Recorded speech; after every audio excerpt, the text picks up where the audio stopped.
So ayan, good evening.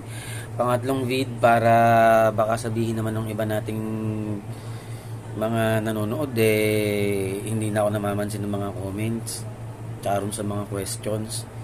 So meron lang pumukaw sa akin din dito ng tanong na kung babalik daw ba ako sa nakaraan, ano yung gusto kong sabihin dun sa sa dating ako. Ano daw yung gusto kong sabihin dun sa dating ako, anong gusto kong sabihin? Well, sa lahat naman na nakakilala sa akin talaga, gago akong tao nung kabataan ko. Loko-loko talaga ako. Until now, loko-loko talaga ako.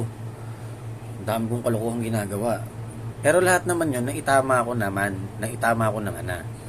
Naayos ko na. Then, ngayon, kung ano yung sasabihin ko rin sa dating ako, yung babalikan ko sa past at makakasalubong ko, ano siguro,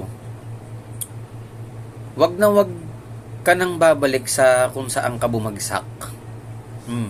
Sasabihin ko sa kanya yun, wag na wag ka nang babalik kung saan ka bumagsak. Nakasurvive ka na nga sa dating toxic na mundo mo, kaya wag ka nang babalik dun sa dating ikaw.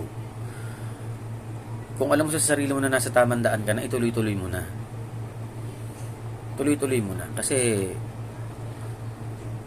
para sa future mo rin yun mag-look forward ka na para sa brighter future mo. Tama, yun yung sasabihin ko. Kung may sasabihin mo sa sarili ko pag nakita ko siya sa nakaraan, yun lang yung gusto kong sabihin sa kanya. Wag na wag ka nang babalik sa toxic mong mundo.